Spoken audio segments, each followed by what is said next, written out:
there's reports of the MLS pulling away from DA, which is awesome. I saw that on Facebook, and it just couldn't make me any happier. You know, my top podcasts are my DA. You know, I have 4 or 5 different podcasts about DA, and they're like my top listen podcasts. Like dumb. DA is dumb, and I got a bunch, and I actually just re-listened to them. They're my top podcasts because they're not only interesting, but they're hilarious because they're so true. It's an absolute joke organization. So, in Soccer America, posted 5 hours ago, U.S. Soccer Chief Sports Development Officer has confirmed that MLS clubs are considering pulling out of the development academy, which is awesome because there is zero development happening. Quote, "There's always a possibility," said Romain when asked whether U.S. Soccer may be faced with playing its 2019-20 season without MLS clubs participating in its DA, which was launched in 2007 for the nation's elite players. We're still talking with MLS. What's the point? Quote, "It's possible because we're not governing MLS. But the things we are really focused on is that alignment of the pathway. As you know, our landscape is quite fragmented, especially Arizona. It's really important for us to have that alignment. So when we think about player development, we think about, okay, maybe it's good to have a pro competition in the other clubs." End quote. Yeah, you think? There has to be any pathway. When it's about winning, MLS clubs, any professional organization is going to get that player. They're going to try to get that player. It doesn't have to be a DA player. There's no guaranteed pathway if you're a part of DA and you have a better chance. No, it's not. The article continues and says exactly how MLS would operate its youth competition outside of the DA is unclear, but its issue with the DA format include the widening gap of quality between MLS clubs and the DA restrictions on outside competition, such as international play. DA limits play against competition? Wow, shocker. DA hides from competition. They're not going to play some Hispanic team from California that can actually whoop on them 3-4-0. No way. You're not DA. You can't play us. How dare you try to play the DA with your Hispanic uniforms? How dare you try? They won't even take that on. Last year, U.S. Soccer responded to complaints from the MLS clubs about traveling long distances to play against teams that don't offer meaningful competition. Oh, it's kind of like ODP. Oh, we're going to go to Spain. And then they go to Spain and spend $2,000-$3,000. And then they report back, oh, we won 15-0. Oh, we won 17-0. Who are you playing? You can do that in Arizona. You didn't have to leave Arizona to go beat someone by 15. Joke. So last year, U.S. Soccer responded to complaints from the MLS clubs about traveling long distances to play against teams that don't offer meaningful competition. It decreased the number of DA games on the schedule and created free weekends for clubs to choose their own competition, such as against foreign teams. The DA has also, for years, allowed MLS clubs to compete in the Generation Adidas Cup. Quote, "One of the things the MLS clubs really like to do is play against international opponents," said Romain, whoever that is. And of course, that's a really good benchmark when you're talking about player development. Is it? No. That's not. Yes, you need to play high-level competition, but when you can't beat some Hispanic teams from California, how about take them out first? That's why we need competition. Competition for everything, not like who's allowed to play these teams. I mean, I remember going to Dallas Cup. We're the state champion from Arizona, and we played Taiwichi. We played a team from Costa Rica. We played West Ham, a youth team from West Ham. I mean, we played teams. We got murdered, but we played them. At least we knew where our development was. It was lacking. Then it continues on. It says, "We say, of course, we will look at the schedule and we'll give you the opportunities.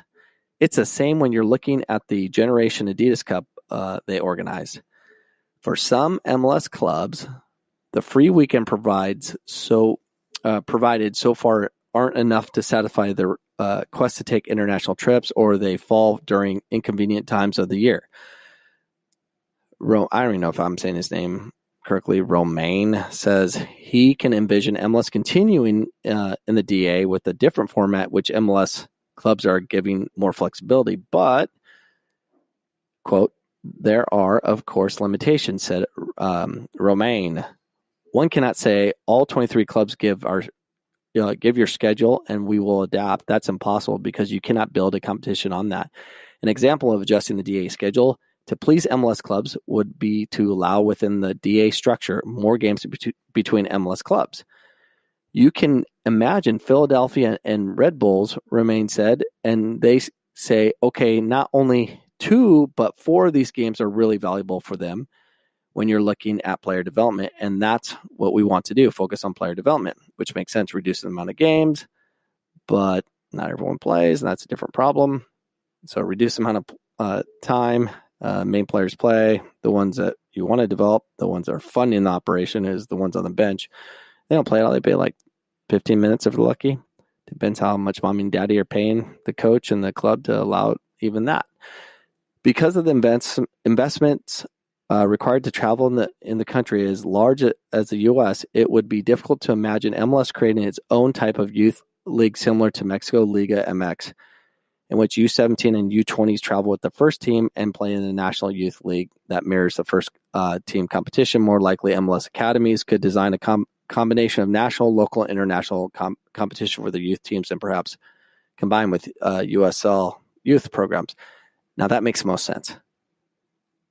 MLS teams, USL teams, they should do their own. They all should have their own identity about development because that's competition. Do you not understand? Competition dictates everything. If the MLS or the Galaxy, which they already kind of do, they already have their LA Galaxy 2, and they have the LA Galaxy Academy.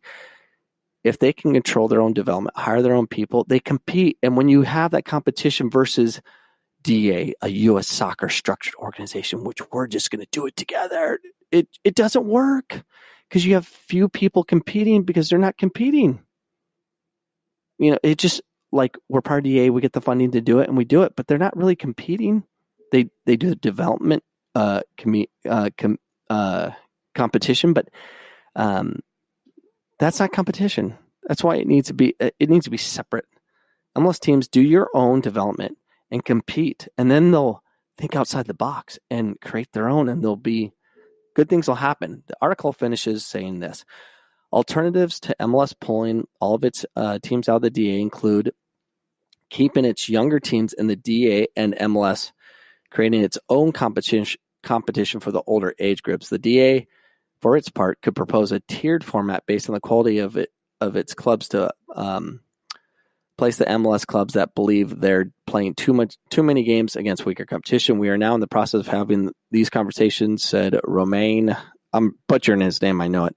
Nothing has been decided yet. Of course, nothing's been decided yet because money is going to get involved and dictate everything.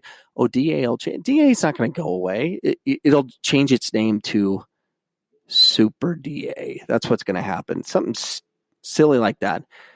Competition. Not just plain competition, but competition as far as development goes. If everyone competes on what they think development should be, and we try many concepts, then someone will emerge and then they will copy it.